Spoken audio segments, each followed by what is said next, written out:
V Slomškovem domu v Slovenski Bistrici je preteklo soboto potekala slovesnost ob 30. obletnici delovanja Društva kmetic Slovenska Bistrica.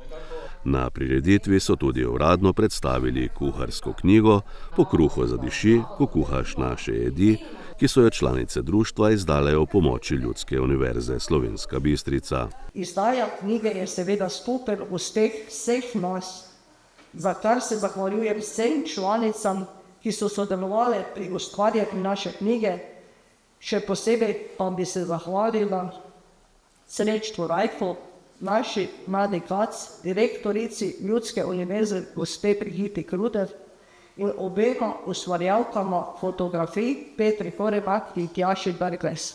Zbrane je uvodoma nagovoril župan občine Slovenska Bistrica, dr. Ivan Žagar. Vsem lep pozdrav, posebej lep pozdrav pa našim kmečkim ženam.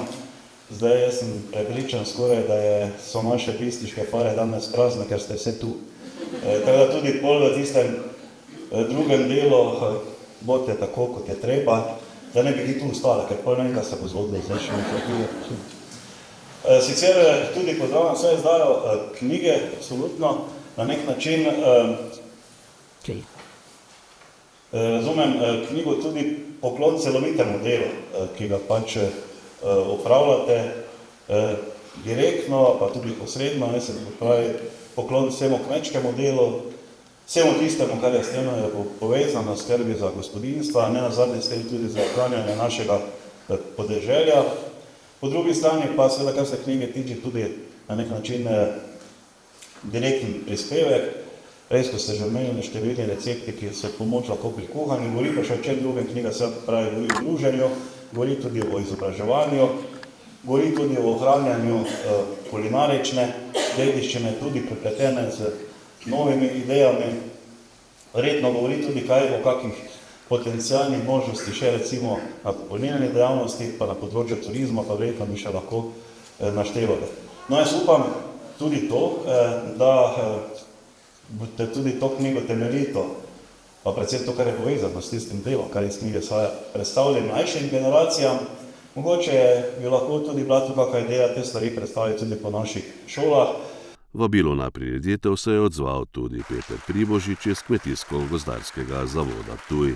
Vsi smo nekako bili veseli, ko smo izvedeli, da bo ob tej 30. obletnici izdana ta knjiga. No, jaz sem imel to čas, da sem bil v tisti ekipi s Srečkotom in Srečko, ko smo peljali tudi eno od teh dobrot, ki je v tej knjigi z receptom ta potica, ki smo jo peljali v Rim.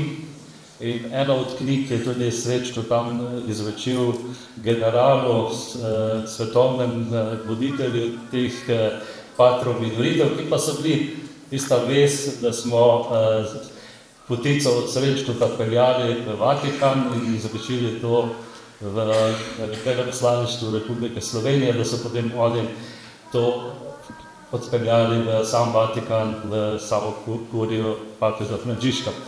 No, ko smo se vrnili, smo potem sklicali tudi tiskovno konferenco na Ptuju. Takrat je postal Srečko še bolj znan, predvsem pa je takrat bila tudi promovirana preko vseh teh televizij in radijskih postaj, tudi knjiga, ki je nastala tukaj, kot je bila že predstavljena, in seveda iskrena čestitka, seveda ob 30-letnici, iskrena čestitka pa tudi za to knjigo, ki ohranja to, kar ve neposredno vsak dan kuhate. Prireditev so popestrili z bogatim kulturnim programom.